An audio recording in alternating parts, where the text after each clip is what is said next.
Welcome to the second episode of Sports Amigos. I'm Brandon Ortega. My co-host Mike Scow is standing by, and so is our first guest ever on Sports Amigos. He is someone we go way back with in 2011, changed my life, called me, and eventually offered me an opportunity to work with him and Mike at KTXS in Abilene, Texas. And he actually gave Mike his first chance to work in sports. Mike may not have worked in sports if not for that opportunity. He's a husband, a brand new dad of a 4-month baby boy. I respect him a lot. I learned so much from him. We only worked together for 6 months, which is insane. He is the current sports director at KOCO in Oklahoma City, someone I admire and respect so much and have for the last decade. I am honored and just stoked to welcome Bryan Keating to Sports Amigos, our first ever guest. Man, it's been way too long. Thanks for coming on, bud. Dude, that was one heck of an intro. I don't know if I'm all those things, but I'm glad that you said them. Off the top of the dome. Dude, this is really cool, and I don't know if all that is quite true. I think you would definitely have gotten a sports job. It just would have been at a different place. And Mike certainly would have had that opportunity too, if that's what he wanted to do. But I was happy to be the one to kind of bring you guys into the sports world and try to show you the ropes. So this is awesome, man. I'm glad. It's been a long time since really got to talk to you guys. It's certainly in this way. I'm really fired up, man. Bryan, let's take it back to the Abilene days, in particular, breaking down your timeline in Texas. You had 2 stops there, several years in Abilene as the sports director of KTXS, and just take us through why that place meant so much to your career, helping you progress, helping you get better, a special place in your heart too with your personal life. And ultimately that opportunity led to you eventually getting an unbelievable chance to go back to Oklahoma City. Yeah, man. So my first job was in Victoria, Texas, which is way down south, not as far south as where you worked, right on the border, but south of Houston and south of Austin and sort of near Corpus Christi. So I was the weekend sports anchor in Victoria. And so I was looking I hated that job for one.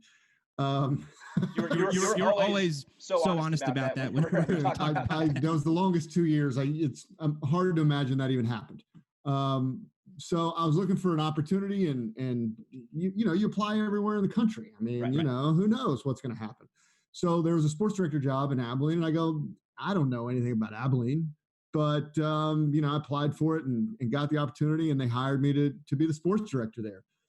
And I was there for almost 5 years. And I think, what you learn when you're in a small market is you can screw up in a small market. Working in Oklahoma City now, like I can't make mistakes that we might have made when you're learning to do the job. So, and then I learned how to run a department.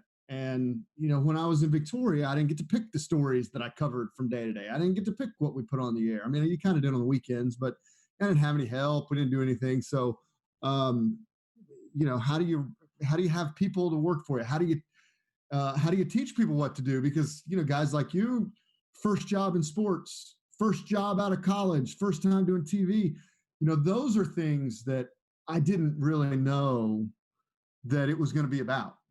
You think, well, we're just going to do some TV, and I think I've got a direction. I think covering high school football, I've done that. We can do different stories, but learning how to take people from college and try to teach them how to be successful one day when they get their own, job where they're the boss, which both of you guys did. So we were semi-successful at that. And then, Abilene, that's kind of the TV part, and then Abilene, obviously special for me. That's my wife is from there. Her family still lives there. And so, it's always going to be part of my life being back in Abilene. But the TV part, we just threw things at the wall and hoped they would work. That's actually what I still do. You just try to do things and you go, I don't know how this is going to work. And some of them do, and some of them don't. And No, it's good. I mean, what an opportunity that I think we all had. And that place is cool. And the job that we had is because we had a sat truck, man. We would go to Cowboys camp and we covered the Dallas Cowboys and we'd drive 2.5 hours for high school football games. Right. You know, For like a non-district game. Yeah, exactly. That stuff doesn't happen now. And so I think the opportunities that we got, and I know TV is different now than it was even, 5 years ago, but certainly think that, but it's so true. Mm-hmm. But we learned a lot, man. And they threw us out there and said, go make TV. Right. And that's what we tried to do.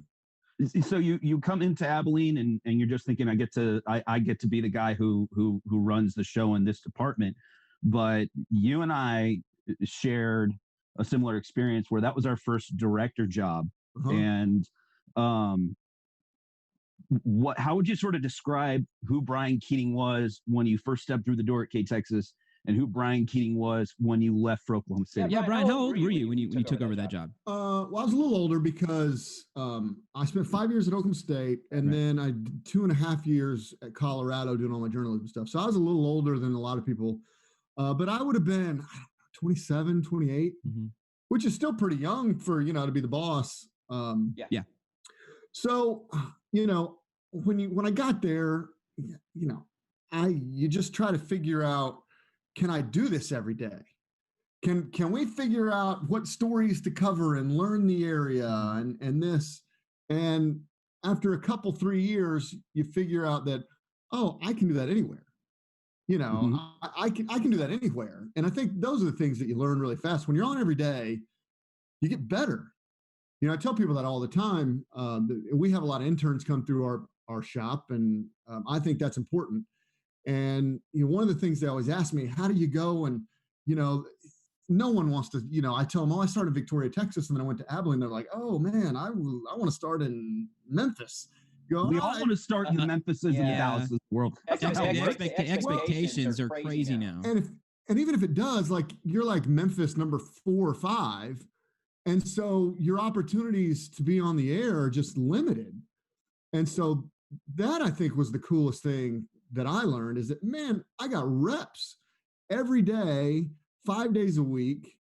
I'm on the air. And then you throw in the playoff games where you're running out of the sat truck, the Cowboys camp where you're running out of the sat truck in San Antonio.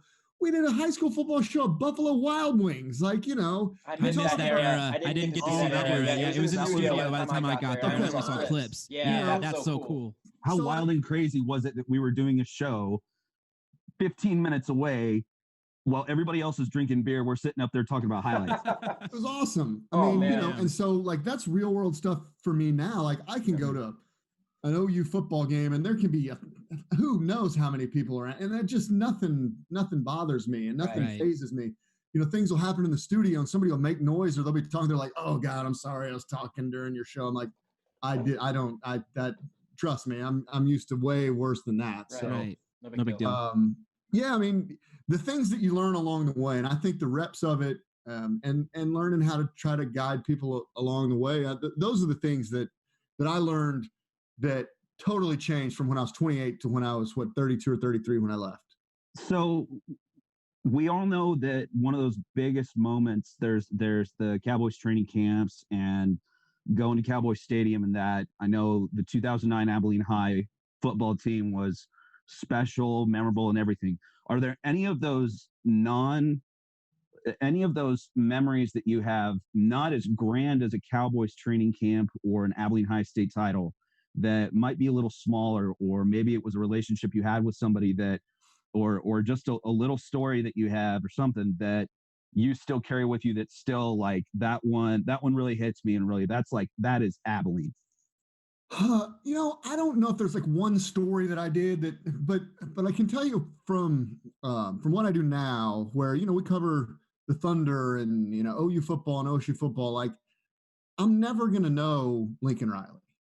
I'm never going to, I covered Russell Westbrook for 7 years. Like, I don't know Russell Westbrook. I don't know Billy Donovan. Like, and I miss that, I think that's what you get in a small market. Like, I'd go to Wiley on Mondays. You talk to Hugh Sandifer on Mondays, man, and you got that relation, and you started to know some of the players, and Steve Warren at Abilene High, and those relationships you kind of take for granted when you do what I do now. Like I sit at a press conference, I sit in a chair and they might know who I am. And maybe you're lucky you get a one-on-one every once in a while. Mike Gundy's come on our show before, but not very often. And it's not like I know those people. I felt like I knew those people, and I knew some of the players growing up, and you would really root for those people as they were going on to their next job. And now it's just so much colder, and it's cut and dry, and I don't really have those relationships. And so, look, I get to cover a lot of cool things. Yeah. But I don't know Baker Mayfield. He couldn't point me out of a lineup from here to wherever. But I'll bet if I went back and I could talk to Steve Warren, I think he would remember, or, Herschel Sims or any of those guys, like they would know.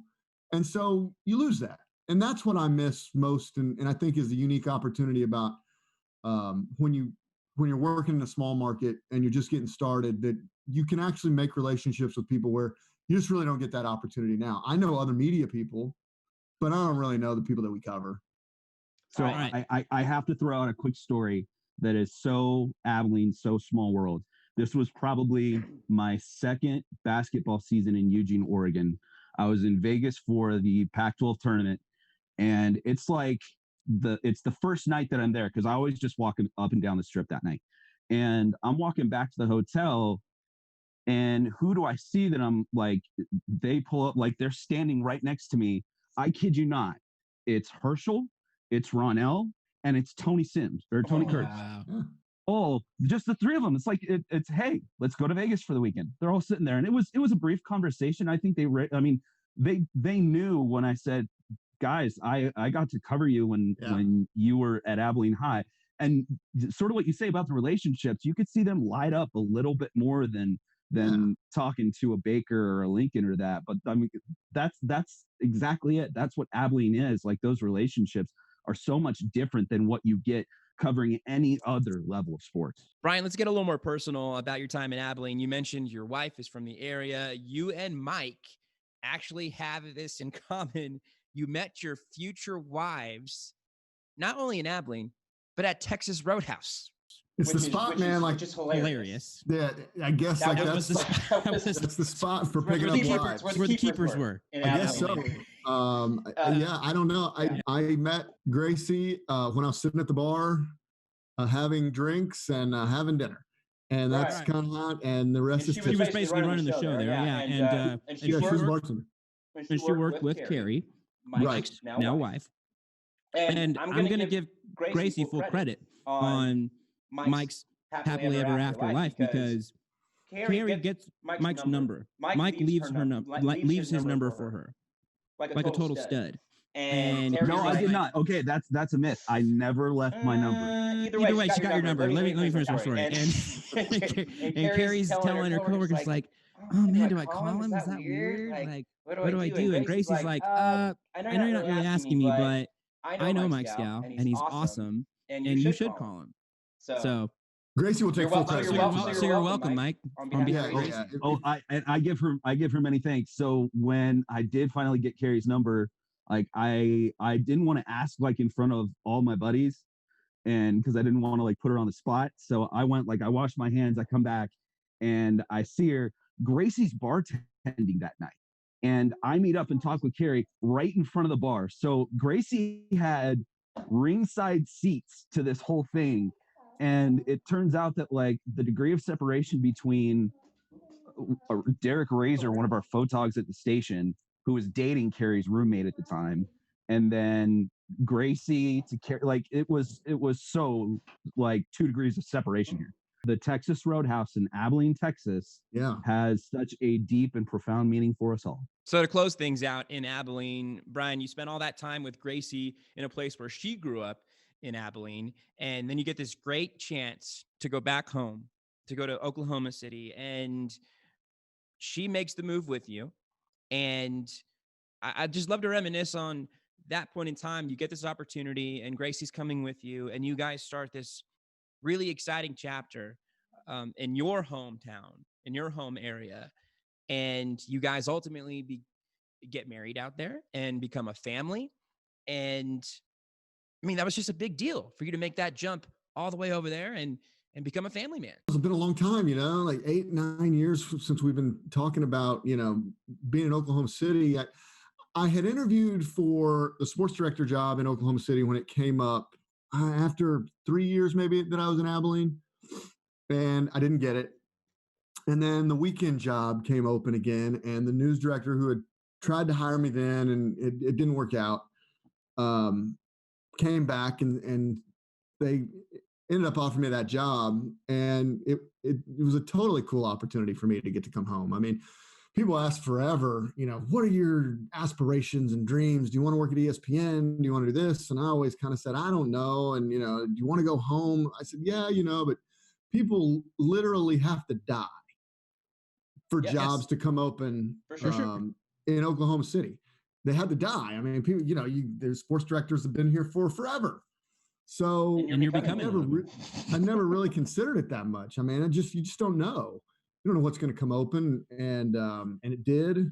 And I was the weekend person here for a year, and then the person who got the sports director job when I interviewed for the first time, it didn't really work out, and he was gone. And then that job came open, and so boom, boom, boom. Within 18 months, I had the sports director job, which is just that's just dumb luck. And, I was happy to have that. Thinking back to what was it like to ask Gracie to move to Oklahoma City? I don't remember. I mean, I think we had so many conversations along the way over the years about one opportunity. And I'd been sending out tapes to, like I said, everywhere in the country, whatever jobs might be coming open. And I think that wasn't a surprise that, at some point I was going to get a job, and I think we were going to move. Just didn't know where it was going to be. And the fact that it ended up being Oklahoma City, where she wasn't super familiar with, but I mean, it's someplace that she'd been going, whether we'd go home on the weekends or for Thanksgiving or whatever it was, that was pretty unique, and is still pretty unique. I mean, to be able to, for my parents to be here right now, that's awesome. That's part of the reason that you do that. And so I liked my job in Abilene so much, this is true, that it gave me an opportunity to really be patient and find the job that I really wanted. You weren't in a rush to go anywhere in Abilene. Yeah. Exactly. So many people, they get into this business and they're in it and they go, God, 2-year deal. All right, boom, boom, boom. I got to get out and I got to move up and I got to go to the biggest That's next, how it goes, whatever. And I just always thought that was not the way to approach doing television. I understand why people do, but I don't think that's the best way to be happy. And so I had a job that I liked, worked with great people, and it allowed me to be patient. And then I got the job that I wanted, and everything's really worked out. I like to think that, we can still have some of those moments where we get a little giddy inside, maybe not show it. You and I have both had the chance to cover conference championships. When talking college football, conference championships. We've both been to the Heisman ceremony. Yeah. Been to the Heisman ceremony because all the media sits in a hotel across the street. Right. And then wow. Inside training. That's true. I'm glad I've never done one of those. Yeah, we're sitting there eating dinner, watching, the Marcuses and the Bakers of the world accepting their trophy in this giant hall next door. And then we wait for them to come in after all the hugs and celebration. But I'll digress back to my point. We've been fortunate and blessed enough to be part of and experience things that most sports fans would only dare dream of. And watch on TV. Yeah. Exactly. But to be there and experience the conference championships, the college football playoffs, the Heismans of the world, what was that like for you the first time? And how much do you appreciate that you've really been able to check those off of your sports bucket list? Dude, I've got to do so many cool things. It's been unbelievable. Whether it's you're talking college football. I mean, covering Oklahoma football will take you some places now. I've been to the college football playoff 3 times. So that's 2 Orange Bowls. Covered the Sugar Bowl twice. Seen Baker Mayfield, Kyler Murray both win the Heisman Trophy. Big 12 championship games now 3 years in a row. Those are cool. When I first, so 2012, I guess, was my first. In January 2012, I started at Channel 5. Right. And the Thunder were in the NBA Finals in June in 2012. Yeah, you were there. So that's 6 months. And holy shit, there's freaking LeBron, like the NBA Finals are in Oklahoma City. The Big Three of the Miami Heat, right. Yeah. And so, that whole playoff run, and that's, Kevin and Russ and James Harden, that's the Thunder. And I'm trying to think of who they all beat that playoff series. So the Mavericks and the Grizzlies and then the Spurs. Spurs sounds right. Yeah. That's right, yeah. And they beat the Spurs in 6 games. And so, Oklahoma City never – this is all new. The Thunder only been there since 2008. Right, so barely 4 years. With this. And all of a sudden, and this is my hometown. Like, this is insane. So, no, they beat the Lakers in the second round. So I remember, sitting in the post-game room, and here walks Kobe to do R.I.P. Like, you go, one for Kobe. Well, I ain't covering Abilene anymore. Like, this is a different deal. This is, and then obviously, in the NBA Finals, it's just totally insane. So not only are the players celebrities, but now you've got media from all over the world who are celebrities. Rubbing elbows. Yeah. That was when you go, oh, this doesn't happen all the time. Did you ever stop? Like, you see the different types of people. Did you ever have like an internal fanboy moment at any of these kinds of things? Where like, because mine was at the national championship when I see Scott Van Pelt just sitting there on the sidelines. Yeah. And I just stopped and stared for a second. And we had that with Stuart Scott too at Monday Night Football when we were at Texas. He sent us some Monday Night Football. We're like, that's Stuart Scott. Yeah, that was pretty cool. Yeah, for the NBA Finals, everybody's there, and so there are all kind of fanboy moments that come up. I don't remember one just thinking, I guess back then, Skip Bayless is a big deal, and Stephen A. Smith is there, and Brian Windhorst, and all the big wigs. As you're going through the Western Conference Finals, I think they were all on TNT. It was like, oh, yep, that's Shaq, and that's Charles Barkley. Yeah, that's pretty cool. The Kenny, they're doing a live show, and I'm doing my live shot, down below them. And so, yeah, those are kind of things that you just, and even now you don't totally, I'm used to them because I've seen a lot of people, but even still, when Shaq walks in, you go, oh, that's Shaq. That doesn't happen all the time. Mm-hmm. But I remember seeing Kobe, and you go, yeah, this is different. And LeBron was different. That's not even covering OU football. That's LeBron. That's different. And those are just big dudes. Dude, you don't. Yeah. I remember my first real kind of where you got a sense of how enormous people are was covering the Cowboys. So, you're covering the Dallas Cowboys, and for the players, you're just in a scrum. Like, it's a total cluster. But I remember standing next to Jason Witten. And he's big. All those guys are big. But when you're standing next to him, and he's 6'6", 6'7", but he's not like basketball 6'7". He's like 6'7" and 250. Just put together. He's beefy. Like, that's a different human. And DeMarcus Ware. Those dudes are just different. And so it kind of prepared me to be able to stand next to Kevin Durant. You don't really understand what 7 foot is like, but Steven Adams is that way, 7 foot tall. You don't appreciate how enormous those guys are. You can watch the NBA now, and we interviewed Russ a couple of times, and he's just a little guy on the NBA floor, 6'1", but you stand next to him and you go, that dude is ripped and tall, and he just looks like a small human compared to everybody else, and he's not. And so standing next to those guys, that's a different world. I think easily the biggest difference in our line of work from especially the time we were working together in 2011 now is social media. It was a thing back then, but it has just blown up in a way not a lot of people could have imagined. And I'd love to get some insight from you for younger broadcasters. What sorts of advice you offer to the interns that come through in Oklahoma City and younger aspiring broadcasters that come to you? What's the biggest advice you give to them as far as what should I be doing with social media? What things should I be practicing in college? What are you telling the young guns nowadays? You know, it's funny. I learn a lot from people because I didn't grow up with social media. Like anybody that comes in our place, I remember 2011, you were not about it at all. You're like, I'm not doing that. You didn't even like posting stuff on the web, let alone social media. And now you're very much about it. Yeah, you just have to. You definitely get a clearer and different vision than when you had it back then. But we didn't grow up with social media. I mean, I didn't have a Twitter account till I was in Abilene.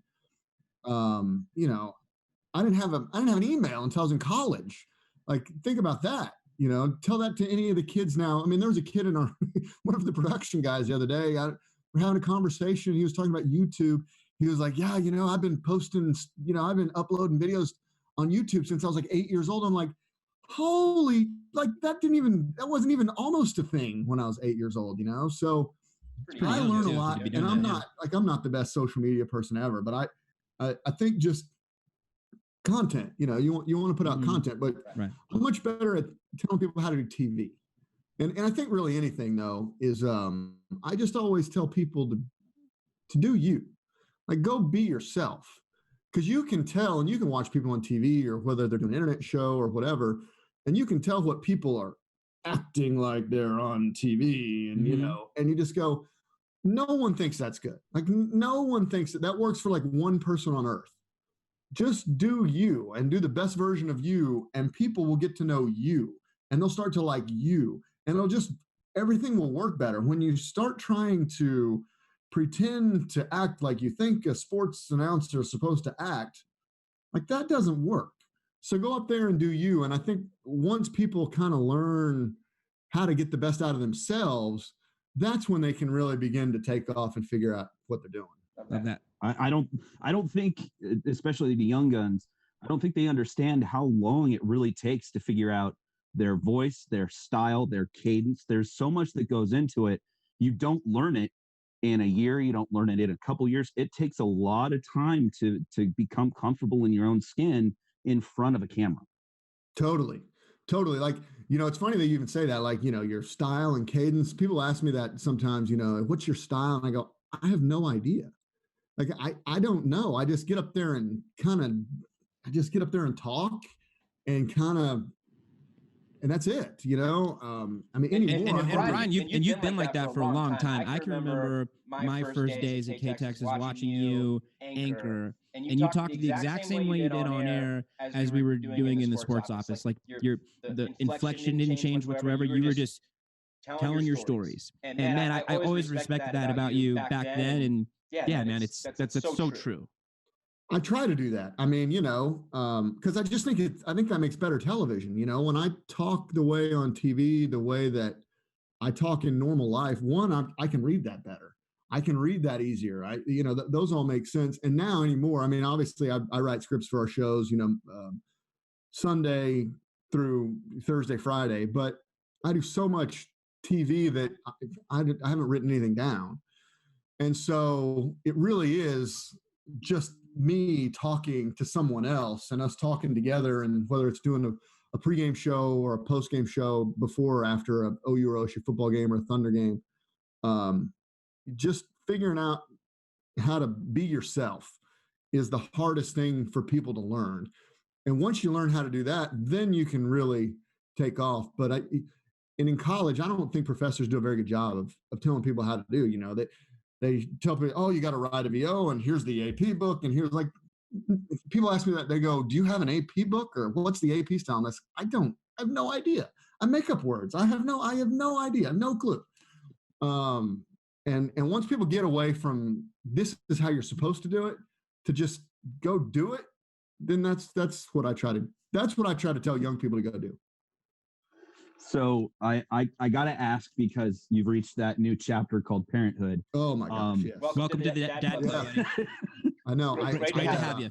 I made a joke the other day, and I make it all the time. I said, I can't believe people do this twice on purpose. I know. I'm okay with one. I'm okay if Julian's my only one. That's fine with me. I feel you on that one. We were not actively on purpose trying to have a second kid. I'm going to be really clear about that one. But what was it like? Tell me about the Bryan Keating before Jet, is Welcome to the World, and what it's like being a dad now. How are you different than being a dad now versus before? I don't know. That's a good question. I have to be more patient, and I think I'm kind of patient anyways, but in a way different way. And he's 4 months old, and so we're still navigating the not sleeping, totally, and we're not eating great all the time. And he just had his 4-month booster, so last 24, 36 hours, he's been kind of sick and those kinds. So we're still navigating those things. He doesn't talk back to me yet, so I think that's all okay. But I don't know how I'm different. I mean, I think you just kind of begin to appreciate the kind of the life cycle, and that you can see your own mortality, because you don't think about those kinds of things when you're younger, and you can sort of see the turnover and the new, and I don't know. You just think about how you act probably more, and what you're responsible for, and those kinds of things. And it's been weird doing it in a COVID world, because we had to go through delivery in a COVID world, and we had to do all the lead up doctor's appointments in a COVID world. I didn't get to do anything. I remember being at the hospital when she was going to deliver, and they plugged her in, they could, and I was like, that's only the second time I've heard his heartbeat, was on that delivery day. Like, I didn't get to do any of that. You missed a lot of little things. Yeah, it's true. Those are all strange things. And even yesterday when he got I couldn't go into the doctor's office. I don't get to go in, and I haven't got to do some of those things. And we've had to be really careful who he's around and who we're around. And a lot of our family, like Gracie's grandparents, haven't even come to see him yet. They are for Thanksgiving. Nice. But it's like little things like that we've missed. But the other thing that I think it's been really cool is that I work at home mostly now. Like, I'll do I'll put all my show together at home, and I'll drive to the station. I'll leave my house at 5:30, and I'll walk into the office at 5:50, and I'll do the show, and then I'll come back home and I'll work until 9:30, and I'll drive back to work and go on the air. So, like, I am Mr. Mom at the same time while I'm trying to work. And so that actually, I've gotten to see a lot more and be around a lot more than I think I would otherwise. So there's been some give and take. Bryan, according to my sources, before Jet was born, you and Gracie had never changed a diaper. That's correct. So yes. Take me to that first diaper change. Oh man. I remember mine. I remember well. So because Gracie had a tough delivery.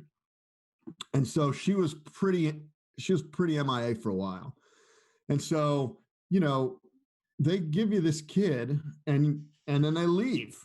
And it's just you and me and Gracie in the room with this baby, and you're like, okay, all right. Did the nurse not change one in front of you first? No. No. I mean, the mechanics of this thing are not tough. I know there's a deal here and a deal here, and I got the same equipment. Exactly. You put his butt here and you fasten it up. Okay. So I remember, and he's got a dirty diaper, and I remember, I've gotten, I'm jumping in with 2 feet. Here we go. And so I get there and wipe him down, and I pick his feet up, and he starts to pee. And Gracie, so I'm at the foot of the bed. So Gracie's watching all this, in full view. So I pick his feet up, and he starts to pee on his face.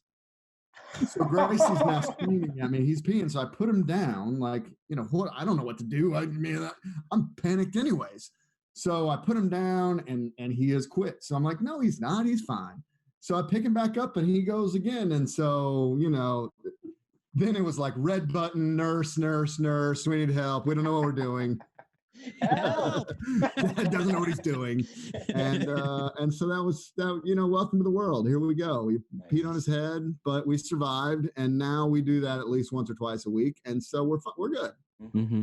Nice. But have you reached the milestone where you check, okay, he hasn't pooped yet, and then he totally ambushes you in the middle of the change?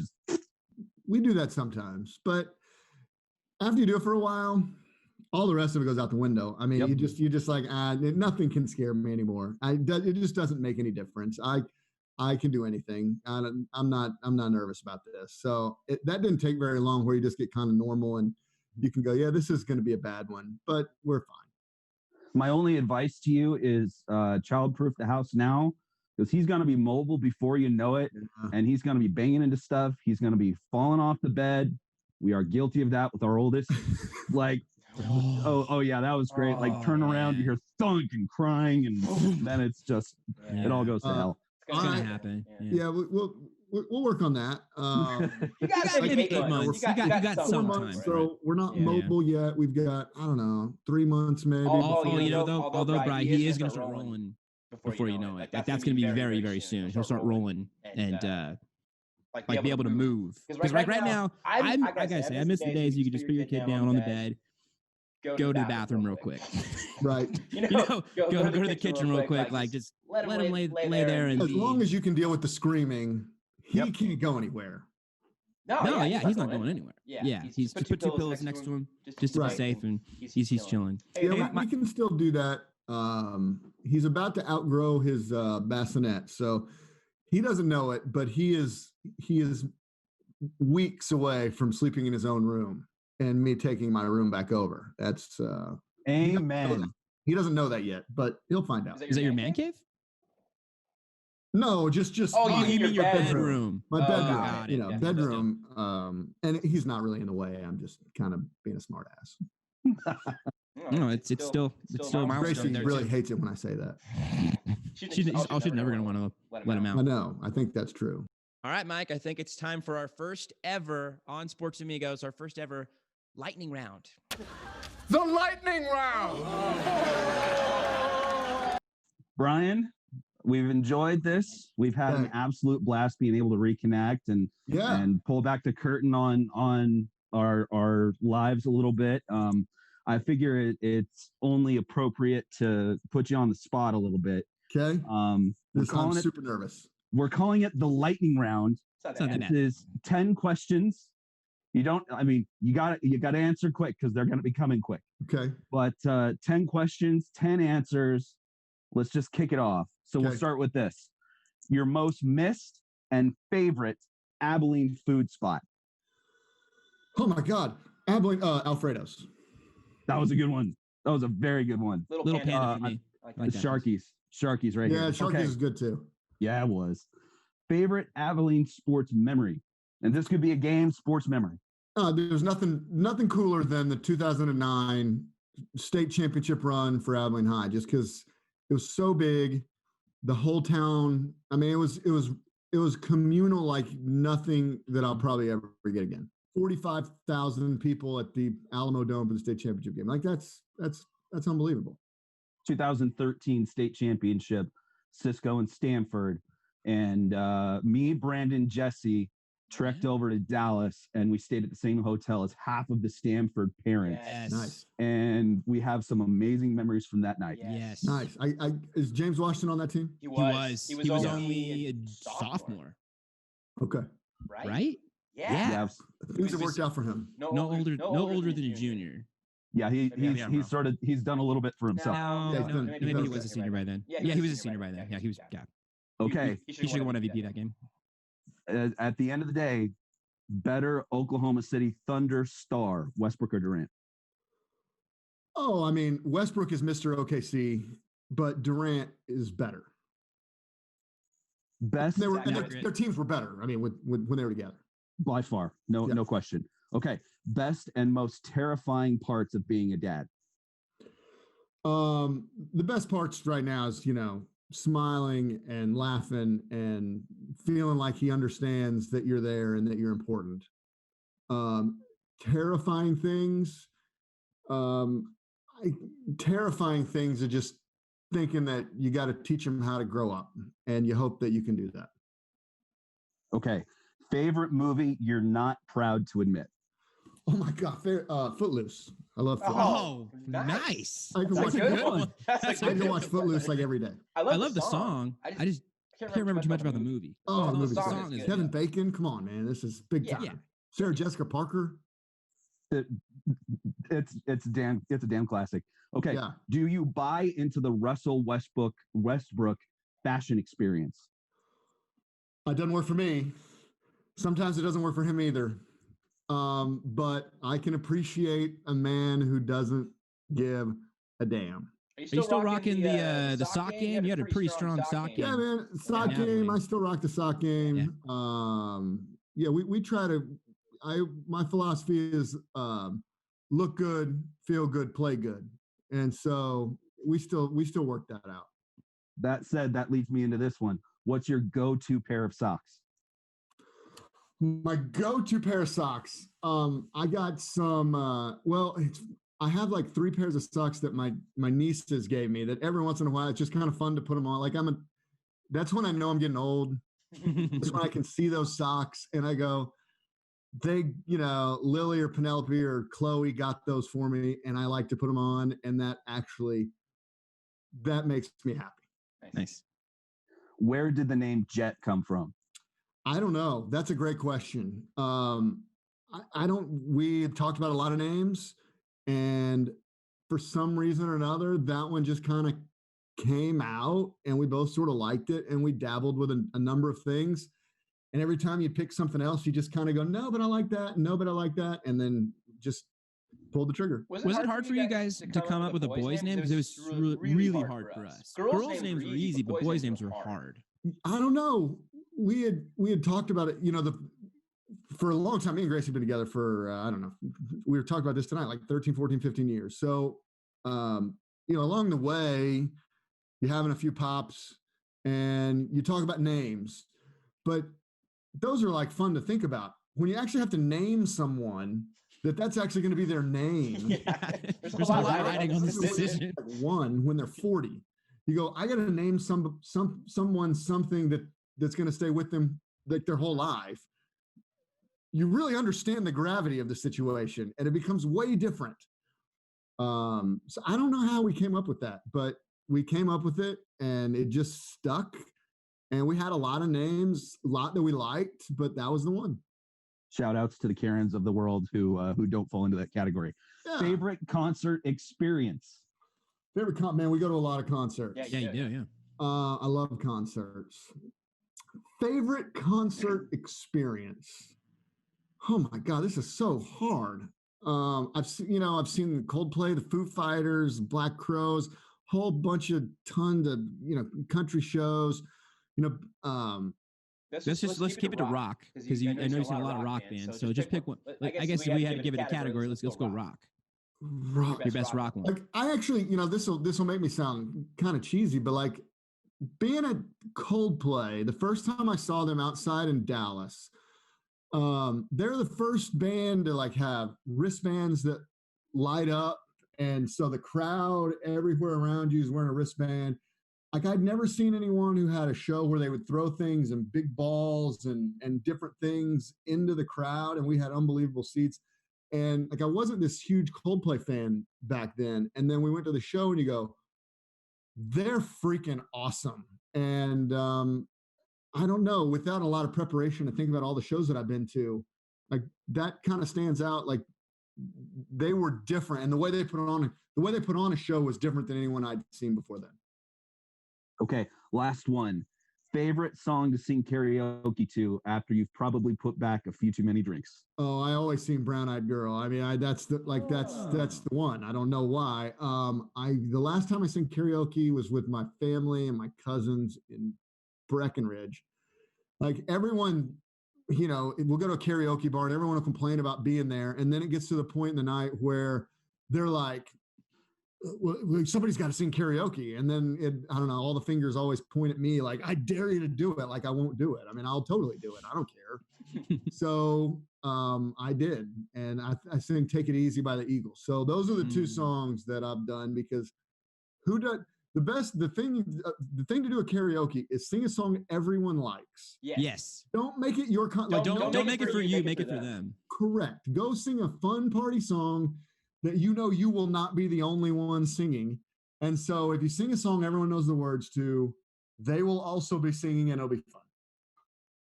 That's karaoke advice. I think that was 10, right? Was that all 10? That's all 10. Brian, you nailed it on the head, and that was compelling podcast. All right. Hey, I call it like I see it, man. We'll start to wrap it up here, guys. Brian, at the very beginning of the show, we said we had you super high, right at the top of the list when it comes to people we were really hoping to get on Sports Amigos to talk about the old days, to catch up with our friends we haven't seen in a long time. And gosh, I haven't seen you in person since 2011. And I'm just honored that you were able to make some time to reminisce and talk about dad life with us three dads. And it was a lot of fun, man. It was a blast. Dude, I tell you what, the coolest thing for me is when I was talking about, seeing people that had, whether it's worked for me or come through me and being an intern, like, I think I have done okay when I can see people that have worked for me, like, go do their own thing, make it work for them and be successful. And both of you guys have done that. And so, I've been proud to watch what you guys have been able to do and go places and do your own thing. So that's how I know I think I've done okay. And we are incredibly grateful for, one, the knowledge you passed down to us, but also for the friendship that gave us too. And we really appreciate the person that you are, the leader that you are too, and that you're damn good at your job as well. Well, I appreciate it, man. This was fun. I was honored to be on your show. Did you say I was the first guest? You're the first guest. We had one episode with just us, and now you're the first guest. So this is the second episode. Well, so I'm the first guest on the second episode. So that's pretty cool. That's like prime spot. And so I was happy to do it, man. If you ever want me to come back on again, catch up, we should do this more often anyways. But we should invite me back on and we'll do it again. And it'd be fun to catch up again. Let's end this with the cheers, fellas. I got my red Solo cup. We all got our drinks. Cheers. Cheers. You're an official Sports Amigo, Brian. All right. And love you, bud. Awesome. Love you too. Glad to talk to you guys. Let's do it again.